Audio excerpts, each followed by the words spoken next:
আজকে আপনাদের বানিয়ে দেখাবো দারুণ একটা রেসিপি। 3টে ডিম দিয়ে আর গুঁড়ো দুধ দিয়ে একটা দারুণ রেসিপি বানাবো। তো গুড্ডির ছোট্ট রান্নাঘরে আপনাদের স্বাগত জানাই। তো দেখতে থাকুন আমি রেসিপিটা কিভাবে বানাই। 3টে ডিম নিয়েছি, এখন ভেঙে দিয়ে দেবো।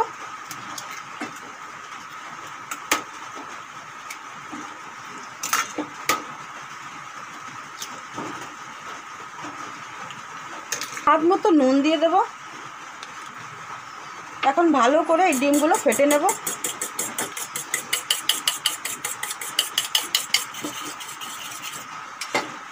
ভালো করে ফেটে নিলাম। এখানে নিয়েছি 4 চামচ গুঁড়ো দুধ। এখন একটু জল দিয়ে মিশিয়ে নেব। এই যে এখন এই গোলানো দুধটা এই ডিম ফেটার মধ্যে দিয়ে দেব।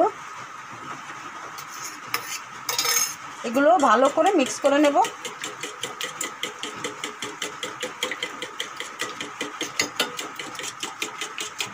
ভালো করে ডিম আর দুধ আমি মিক্স করে নিয়েছি। এখন 5 মিনিটের জন্য রেস্টে রেখে দেব। একটা কড়াইতে আমি একটু জল গরম হতে বসিয়ে দেব।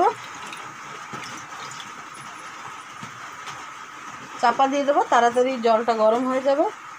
জল ভালো করে গরম হয়ে গেছে। এখন ডিম আর দুধের মিশ্রণটা একটা বাটিতে ঢেলে নিয়েছি। এখন কড়াইতে বসিয়ে দেব আর 10 মিনিটের জন্য চাপা দিয়ে দেব। ফিরে এলাম 10 মিনিট পরে।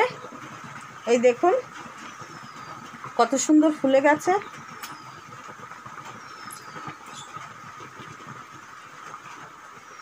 এখন তুলে নেব টিফিনটা।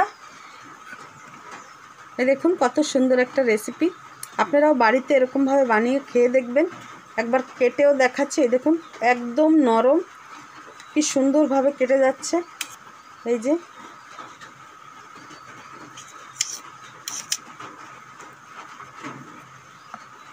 তো আপনারাও এইভাবে বাড়িতে বানিয়ে খেয়ে দেখবেন। আর ভিডিওটা যদি ভালো লেগে থাকে অবশ্যই লাইক শেয়ার সাবস্ক্রাইব করতে ভুলবেন না। আবারও একটা নতুন ভিডিওর সঙ্গে দেখা হবে। আজকের জন্য বাই বাই।